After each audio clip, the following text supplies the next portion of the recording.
Welcome to the hardest challenge in RuneScape history, Nightmare Mode. If I take even 1 damage, my account literally gets deleted. I'll be revealing the ultimate goal of the account in this video. On Low Life 108, I passed 2 brutal RNG checks that took over 45 hours. This account can now get a cannon in the future and complete the Lumbridge Diaries for a pretty helpful ring, and it's the only Nightmare account that can ever do that. It's time to finally play the game. I have 15,000 coins to my name, and we are on step 2 of Dwarf Cannon. Life is so good right now. This is one of the easiest quests in the whole game. You'd think we'd be done after 40 hours of trying to do it, but we're on step 2. I gotta take these dwarf remains back to the captain, show him his defenses are terrible, and then the final step of the quest I can't do just yet. I have to go into a cave with so many monsters that are all aggressive. I can't touch that yet. It's so risky. Now that the RNG grinds are out of the way, we are entering surgical precision mode. I'm taking every precaution in the book. NPC attack options on right click always. No mistakes from here on out. I can't risk it. This account means too much to me, so I think it's time I introduce you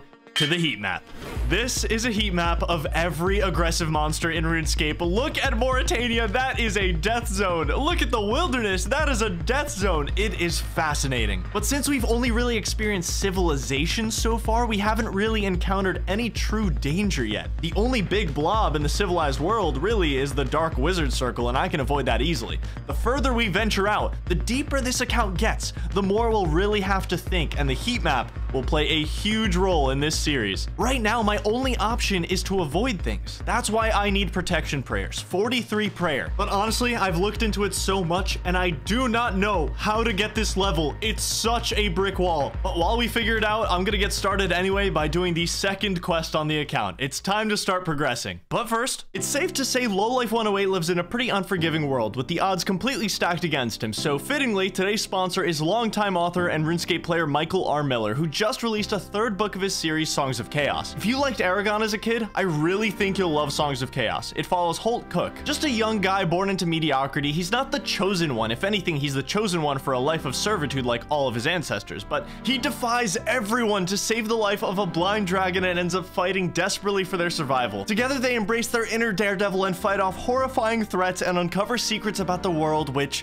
you know, change everything. All 3 books are available on Audible, narrated by the very talented Peter Kenny, who also narrated the Witcher series. So that's a really big plus. You can get the first book for 1 Audible credit, which is incredible value at 18 hours, and all 3 books are almost 70 hours together. If you have an Audible credit lying around, go get Ascendant, the first book in the series. You're gonna get invested. You're gonna love it. I feel like Michael R. Miller has built this world that gives me a very similar nostalgia that playing RuneScape does. Click the link in the description to go listen to it on Audible, but if you want to read it, it's also up in paperback, hardback, Kindle, or ebook. Phenomenal listen. Go check it out. Now back to Nightmare Mode. It's time to do the Restless Ghost quest. It'll be just a little sketchy, but if we do it, we get a nice little start to our 43 prayer goal. 1100 prayer XP on completion of this quest. This is one of 2 reasons this quest is scary. These giant rats. Luckily, I am well versed in giant rat walking ranges, but a single chomp is all it takes. The frogs are fine. They're not aggressive. As long as we get near the shore and follow it all the way down, they can't come close to the water, so we should be okay. Amulet of Ghost Speak acquired. Our first piece of gear, even though it has no stats, so I guess technically not. I really don't like this. This is so sketchy. Stay over there. Don't get that close. I have to log out. I actually have to log out. Oh my God. Coast clear. Go, go, go, go, go, go. We're fine here. They can't walk into this pit. I'll chill, get some energy back, and get a full inventory of copper and tin while I'm waiting. Nice, almost 6 mining. We got a full inventory of copper and tin. I'm gonna make these into bronze bars. Even walking around that giant rat was so tense and makes me value this account so much. There's 13 bronze bars made and a cozy little 3 smithing. Let's claim our free runes and go train some magic. I'm gonna be spending a lot of my money on magic as soon as I finish Restless Ghost. I just think magic is so overpowered early game. It's got tons of utility. So I think alongside 43 prayer, like high 30s-ish magic is gonna be my goal. I would love to have some teleports, some utility, so oh my God, 5 magic. To finish up Restless Ghost, I want to grab a little defense. I can claim a training shield here, and we can claim the entire set of hardcore Iron Man armor for free, which is equal to iron armor. I truly think armor and defense are kind of the dark horse of this series. I understand that there'll never be an airtight solution to avoiding damage, but just claiming this free set of armor from the tutors, monsters like the giant rat, for example, instead of having a 27% chance of killing me, now only have a 19% chance of killing me. I'm playing surgically, but why not drastically reduce the odds of a mistake ending the account. And this is just with iron armor. I feel like later on, if we can get our hands on some decent armor, you'll see just how effective it can be. Oh yeah, subscribe, by the way. New episodes every single Wednesday. You'll love it. Just gotta watch out for this Black Knight right here. He can be pretty close to the bridge at times. Yo, first boots on the account. Give me those leather boots. An extra 1 crush defense. We love to see it. Making sure I have a lot of run energy for this next part. That skeleton right there is gonna come to life as soon as I try to take this skull off of the altar, and I just wanted to be ready. Okay, we take it and we run. There's a bit of a stall. Oh, it's such a rush, dude. Even though I knew I was good at that point once I grabbed it, it's such an intense thing to have this much on the line. This ghost has no idea what I'm going through to get him his skull back, man. We need to make our way into Drainer Village before completing this quest, because while I'm here and I'm close, I kind of just want to get in there and buy what I need to buy. 25 run energy, all a brave man needs. Mainly just have to watch out for the jail guards here. They could be in a sketchy spot. I think we're actually golden here, though. They seem to be pretty far from the main path. And we made it to Drainer. We have a couple things to buy. First, a life-changing item on the account, the Chronicle, and some teleport cards. The reason this is so good, this is a one-click teleport. It's my emergency teleport now. Any situation, I just left-click the Chronicle and I'm out of there. The Goblin Paint Cannon and my first cape on the account, the Cabbage Cape, offers the most minimal of stats, but I kind of just want it for the aesthetic, not gonna lie. And the Goblin Paint Cannon is the best super early game melee training weapon. I'll explain a little later. I'm just gonna buy a bunch of teleport cards right now so I don't have to come back here for a long time. I mean, this is my only useful teleport right now, and it puts me right outside Varrock, which will be my hub for a lot of things early on. But let's get out of here, finish the quest. Restless Ghost done, which gives me 9 entire prayer levels. Very solid start to what I'd say is the most difficult skill in the game for me right now. It is time to stop being so underleveled, which is why I'm introducing you to my best friend in the whole series. But first, I have to get over to Port Sarim. Thankfully, it looks nice and cozy over there. Nothing really dangerous. Hey there, Scorpion. How you doing, bro? You mind if I just go around? Gonna buy some feather packs here for later and some desert robes and water skins. I'm gonna be honest, I completely forgot I even had a bank to store stuff in until now. I've played without one for 16,000 hours. This is so weird to me. I'll be learning how to efficiently use this thing. Time to go to prison. Transport me away. We're gonna go to prison. Prison. We're gonna go to prison. Okay, hold on. A lot of paranoia right now. Can I take damage from picklocking this? I'm like 99% sure I can't. But I'm just gonna test it on another account just to be safe. I just know it's a mechanic in other picklockable doors. This is also a free-to-play area, so I doubt you can take damage from picklocking here, but I tested it 5 times just to be sure. The only way I lose this account is complacency and impatience, so if I have to do a couple paranoia checks here and there, that's completely fine. Welcome, best friends, to the series. Seagulls, one of very, very few NPCs in this game that has a max hit of 0, while also having absolutely atrocious defense stats, like literally in the deep negatives. There's really nothing else that I can melee right now without protection prayers that wouldn't just immediately kill me. So these are where I train, and they drop bones. They drop bones. I could actually train prayer in theory. Although I would like to point out that it would probably take around 12,000 seagulls to get 43 prayer. So I don't know if I'm doing that just yet. I'm gonna try to find something better, but if I can't, I will probably be killing 12,000 seagulls. Also, this Goblin Paint Cannon is better than a lot of early game swords just because it's the fastest melee in the game. Oh yeah, since my hit points are level 1, this is what I get instead of a hit points level up message. Every time I would have leveled up hit points, that's what I get instead. And I believe there's a bunch of different messages you can get. 20 strength. I didn't even get a level up message. It scammed me. Honestly, straight on to defense. Ooh, 1 step closer to the edge. Fake hit point level. It's time to beeline it for 20 defense. Attack doesn't really matter right now while I'm training on seagulls. 13 prayer. Hello. And once we get 20 defense, we can actually get some pretty decent armor upgrades. I can't wait to show you guys just how effective some mid-tier armor sets are going to be. Also, I am right-clicking every single seagull. I feel like if I change my attack options at any points that I can left-click things, I'm just going to forget to put it back on right-click. So this account will forever be on right-click attack. I will always have this option on. Oh, first genie on the account. I'm gonna definitely use this on prayer, but I feel like I should wait. I should wait until I have a little higher prayers just so I can get a little more XP out of the lamp. 14 prayer and 16 combat. Honestly, most of the things that we were scared of, giant rats, muggers, they no longer aggress me. I am too high of a combat level for them to be a threat anymore, which is great. We're slowly unlocking more and more areas we can walk safely. 20 defense. We're all done. Took a little over 2 hours to get 20 strength and defense. Once again, don't really care about attack. I'm just happy to have these levels, and I got a bunch of prayer XP, so I'm gonna bury all these bones. It's time to get an armor upgrade.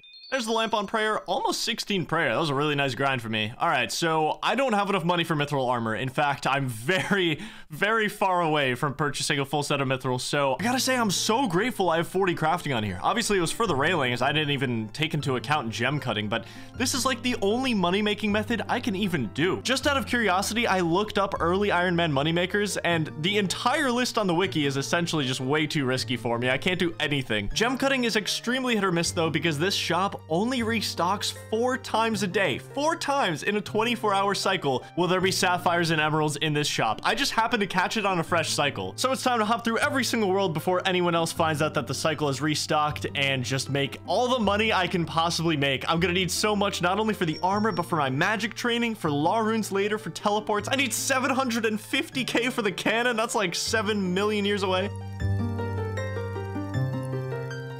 41 crafting, absolutely no one doubted me. Oh, I made a little over 20k. I'm gonna keep these 2 sapphires and emeralds. I want to make some jewelry with them. Since I do have the crafting level to do that, I might as well keep them. The only thing that's stopping me from making jewelry right now is gold bars, and for that, I'm gonna need 33 magic. We're gonna spend this money on some armor, but afterward, it's finally time to train some magic because there are a lot of upgrades and a lot of utility waiting. First mithril piece, mithril legs, 2600 GP. Gladly will buy that. Time to use our very first Chronicle teleport. Okay, welcome Lowlife 108 to Varrock. We're still gotta run around every single time. I'm not gonna be able to go through the main entrance until I hit 41 combat. That's when the dark wizards stop aggressing me, but otherwise I'm gonna have to run around every single time I want to get into the city. So let's get a mithril plate body, 5.2k. Okay, that's the big one. Yeah, we're looking good. Dude, it's been so long since I've worn mithril armor on this game, like probably years. And let's grab a mithril full helm from Barbarian Village, 1400 GP. Basically half our cash stack spent on this armor, but damn, is it a massive upgrade. We're gonna walk to one more place, which is the Falador shield shop. It doesn't really sell many good shields, but it'll sell something better than the training shield at least. I mean, our stats are great already, but might as well get a shield upgrade while we're in the area. I think there might be a bear here that I need to watch out for, but that's in the northwest. Falador shield shop, and unfortunately the best thing I can buy is an iron square shield here, which is better than the training shield. Not by a ton, but I guess it's double what the training shield is. Which doesn't say a lot because the training shield is equal to a wooden shield, but this is pretty solid gear. With just 20 defense levels and this armor, we'd only have a 3.9% chance of dying to a giant rat. And obviously, giant rats are old news now. They're one of the weakest enemies in the game. We're about to be encountering some real enemies, so let's say a level 48 moss giant were to hit me. It used to have a 75% chance of killing me. Now it has a 39% chance of killing me. Until I get protection prayers, I can't lie, it's nice to have the odds on my side at least, you know? I'm gonna buy both an air staff and a fire staff, and we're gonna spend the rest of our money on runes. I have about 8k left. That's all going on mind runes, and everything is getting invested into magic training. Okay, 2,000 mind runes, so let's get over to the Varrock Palace. I'm gonna be airstriking the Monk of Zamorak. He has a pretty high magic defense, and since I have very terrible magic attack right now, I'll basically never kill him, and that's the goal, because by the time I go make breakfast and come back, I will have 13 magic. So that's essentially the plan. Getting high magic will not only let us start Slayer, but I also think it's the key to 43 prayer. And 6 magic, by the way. What do you know? 13 magic. Who could have predicted this? Fire Strike unlocked, which means I have to actually go make some money because I'm broke. I have no air runes. That's what I need. I want to start using Fire Strike, but I don't have the runes. I'm gonna make enough to get like 30 plus magic this time. Luckily, if my timer is correct, I'm literally timing the restock of the gem store so that I can do it every 6.5 hours. And I think we are coming up on a new cycle of gems here, so I should be able to make like another 20k cash. Yeah, they're in stock. Let's go. Okay, I'm gonna go bank my stuff and start doing a bunch of gems. There's 42 crafting. This is honestly such a solid crafting method. Like in reality, it's so good. Got my cash stack up to 12k, but unfortunately when there's other people trying to do the gems, it becomes pretty rough. Okay, massive air rune investment. That is 1400 casts of Fire Strike. That should get me to at least like 33 magic, I would like to believe. I'm no longer going to be splashing on this guy. I am going to be hopping worlds trying to kill him, but later on we're going to return to this guy. We need 33 magic first for telekinetic grab. The reason is this guy can drop us our best magic robes. 5% chance for him to drop either a Zamorak robe top or bottom. The problem is I can't get them because he drops them behind the cage. So I need 33 magic for telekinetic grab, and eventually I will be farming this guy. Ah, there it is. I want it, bro. I want it. Look at that. 25 magic just unlocked our first teleport. Okay, update. I'm almost 31, but I'm completely out of runes. The problem is the gems are 5 hours away from being restocked. I've decided to take an arbitrage opportunity of a lifetime on this guy. You can buy silk from this guy for 3 GP, and then you can take it to Artie and sell it for 60 each. This guy is just letting himself get 20x'd. All I have to do is bank all the silk and then take it to Artie and then just sell it 1 inventory at a time. So I think this is probably about 15k GP an hour. I'm only gonna do it for an hour because I think that should be enough to get the magic level I need, and then we'll be off to the races waiting for another gem restock. But until then, we should have all the money we need to train magic. Okay, I literally just had to look up if there's any chance of taking damage at the demon random event. It's like, I know these things. I know there's absolutely no way I take damage at the demon random event, but I need to look it up just to make my paranoia go away.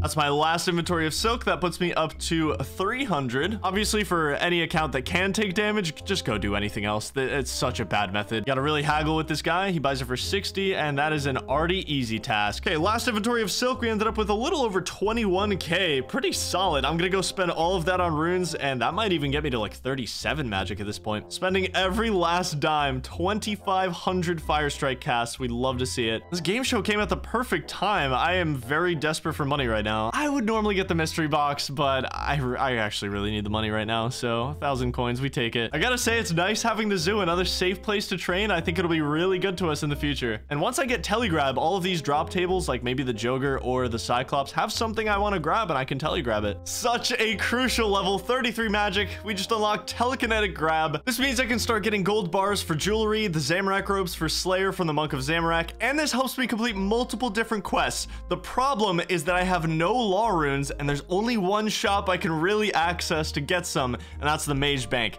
It's not the riskiest run in the world to get there. It's just that if anyone so much as coughs on me out there, this account disappears. But getting over there is currently the most important thing for 43 Prayer, alongside multiple other goals. I think it's time we talked about goals. It's very easy to think this account can't accomplish much of anything, but that's where you'd be incredibly wrong. I have 3 phases of goals set up, and it's finally time to reveal phase 1. I believe that with perfect mechanical execution through 63 waves, Lowlife 108 can get a fire cape. It's gonna take absurd amounts of planning, practice, and we'll need to take some risks to get the gear and potions I need to make it happen, but to be able to own a fire cape on an account that has never taken damage, that would be such an absurd accomplishment. Welcome to phase 1. Everything will revolve around getting this cape, and if we make it that far, we start to expand into phase 2 and even phase 3 of goals. No point revealing them now unless we live that long, so I'll see you next time on Nightmare Mode.